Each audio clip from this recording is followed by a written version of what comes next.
Know this, of the many that exist, there are but two great gods. Two that matter. The first, spiritual and elemental, a tangible idea. The sum of all thought, matter, time, emotion.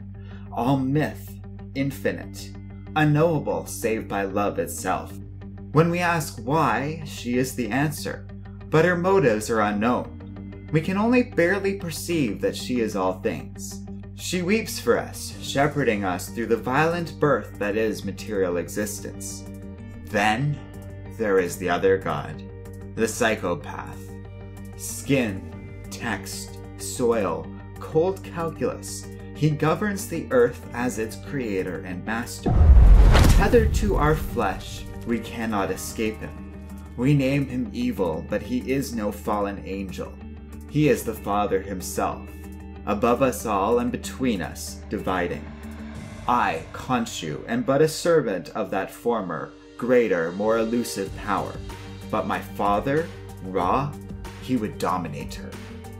Two gods struggling, the outcome is uncertain. Only one thing is clear. I have no idea what's happening either. Number 5, Moon Knight. Oh boy, so next up is a comic book series that's really interesting. Moon Knight, what was an ongoing series by writer Max Bemis, had some really cool ideas going for it. Moon Knight himself has always been a very interesting character, basically being a completely crazy version of Batman.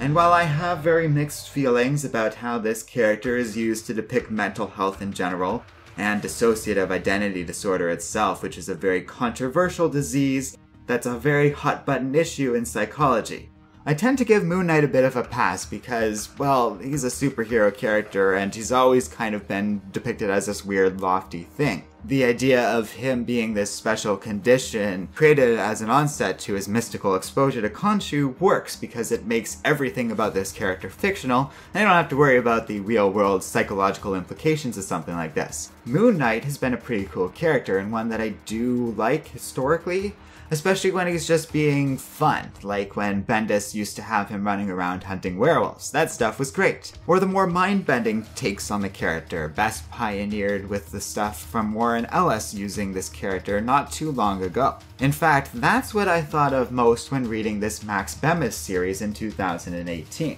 It's been running for some time before that and was actually very promising.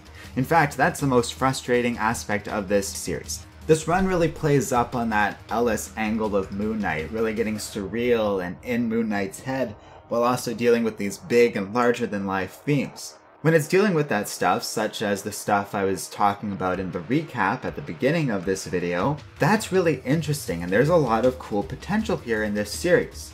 But as time went on in 2018, and we went from issue 191 all the way to the big landmark issue of 200, things just got worse and worse and worse until issue number 200, which should be this big, awesome issue for the character with everything going forward and all the top tier writing and creativity you can muster should be in that issue, is one of the worst comics I have straight up ever read. No exaggeration, no lie here. By the end of this series, we get into character work that involves villains that have been plaguing Moon Knight for the entire run of this series, making a heel turn and suddenly being a hero in a single issue, and no adequate explanation for this character change in sight. Meanwhile, the dialogue devolves somehow into writing that I would compare to all-star Batman and Robin levels of stupid. There's a lot of stuff out there that is challenging material. Grant Morrison's writing on the surface almost always doesn't appear to make sense. But it's challenging, and as you peel back the layers and really look into it, there's usually a lot more thought behind it than what appears to be on the surface. That's not what's happening here though. This comic instead is unclear due to shoddy storytelling. It isn't making the points it should be making, and I have to sort of fill in the blanks between certain panels to actually understand what's going on here. And even then, I was still left really confused and not fully understanding the overall arc, the big climactic moment of that final issue, And even just the general premise of the main villain going on here, which is some weird, immortal Jewish killing guy who was from World War II and got infected with this strange virus that is supposed to make people hate Jews? No, I'm not kidding when I say that. It's alarming to see what came out of this comic. It's not offensive, it's just stupid. Moon Knight is like stomps on this one guy and goes, "I am no man's slave!" It just comes out of nowhere with this guy coated in blue stuff too, as I was left confused about what his significance was or what was going on here. I still don't fully understand it. Moon Knight is one of those stories that is kind of like Dead Man, so bad it's actually a little amusing, but I don't know if I'd recommend it. It's just confusing and messy. I understand why and how it got published. This was the end of the arc, so why would an editor kick up a big storm about this thing? But I feel bad for Mark Basso and Jake Thomas because basically publishing this thing with your name on it looks terrible, but I understand it. No editor could fix something like this. This whole comic is just a giant, stupid mess that leaves a lot to be desired. But the real shame of it all, and why I think this comic series is so high on the worst of list and so many people voted for it, is that potential I was talking about earlier in the series. This comic is really full of some really good ideas early on and some interesting concepts that I would love to see more of as it applies to Moon Knight. But we lose that thread and instead just get into worse and worse dialogue, worse and worse stories and ideas, until by issue 200 everything has fallen apart and it's one of the biggest messes in comics out of all of 2018. From any publisher or any company, aside from the really dumb ones that nobody cares about. I cannot stress how stupid some of this is, from Moon Knight having to murder a dolphin at one point, to bad dialogue that just is so cliched and silly, it's frightening. My hope for a better world is my most tragic form of disassociation, which he says looking on a landscape teary-eyed, might be one of the straight-up stupidest lines ever written in recent years. But there's more than that, so much more, and stuff that's actually very difficult to express properly.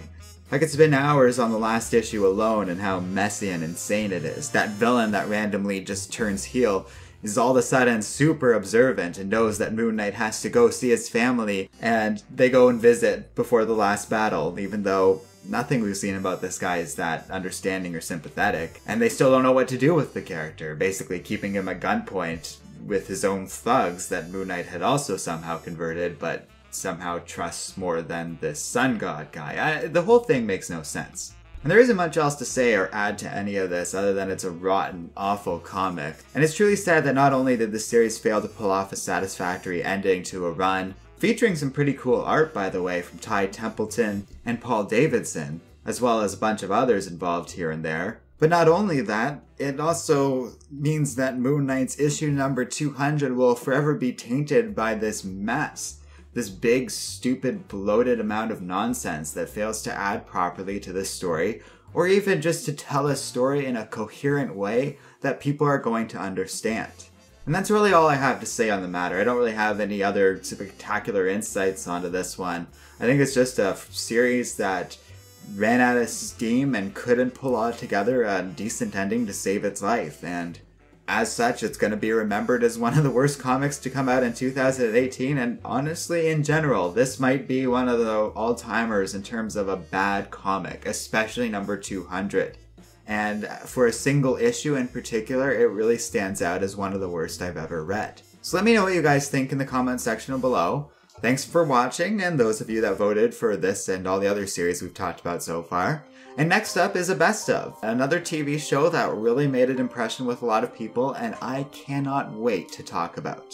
So thanks for watching, let me know what you think in the comment section below, and don't forget to like, subscribe, and keep reading comics.